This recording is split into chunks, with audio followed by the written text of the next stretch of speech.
ஆதியாகமம் 1 ஆதியிலே தேவன் வானத்தையும் பூமியையும் சிருஷ்டித்தார். பூமியானது ஒழுங்கின்மையும் வெறுமையுமாய் இருந்தது.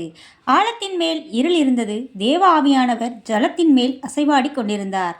தேவன் வெளிச்சம் உண்டாகக் கடவது என்றார். வெளிச்சம் உண்டாயிற்று. வெளிச்சம் நல்லது என்று தேவன் கண்டார். வெளிச்சத்தையும் இருளையும் தேவன் வெவ்வேறாக பிரித்தார். தேவன் வெளிச்சத்துக்கு பகல் என்று பெயரிட்டார், இருளுக்கு இரவு என்று பெயரிட்டார். சாயங்காலமும் விடியற்காலமுமாகி முதலாம் நாள் ஆயிற்று.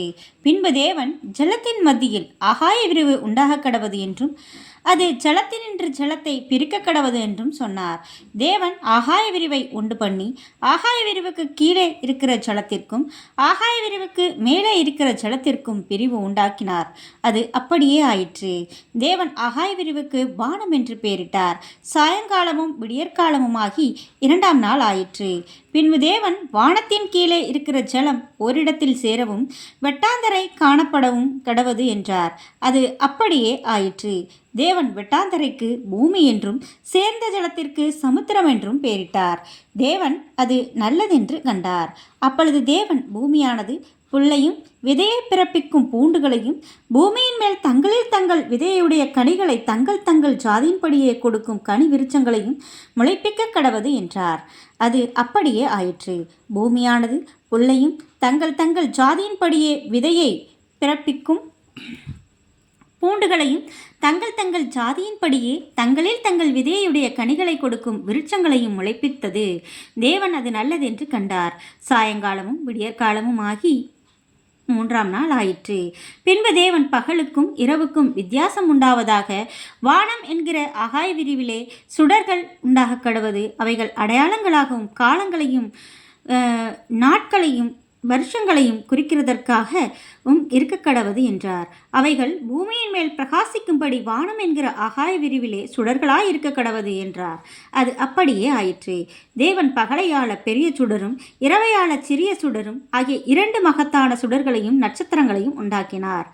அவைகள் பூமியின் மேல் பிரகாசிக்கவும் பகலையும் இரவையும் ஆளவும் வெளிச்சத்துக்கும் இருளுக்கும் வித்தியாசம் உண்டாகவும் தேவன் அவைகளை வானம் என்கிற ஆகாய விரிவிலே வைத்தார். தேவன் அது நல்லதென்று கண்டார். சாயங்காலமும் விடியற்காலமுமாகி 4ஆம் நாள் ஆயிற்று.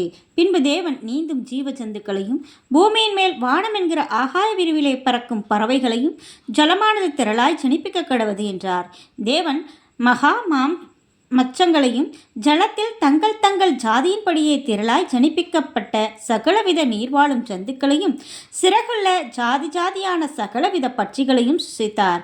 தேவன் அது நல்லதென்று கண்டார். தேவன் அவைகளை ஆசீர்வதித்து, நீங்கள் பழுகி பெருகி சமுத்திர ஜலத்தை நிரப்புங்கள் என்றும் பறவைகள் பூமியில் பெருக கடவதென்றும் சொன்னார். சாயங்காலமும் விடியற்காலமுமாகி 5ஆம் நாள் ஆயிற்று.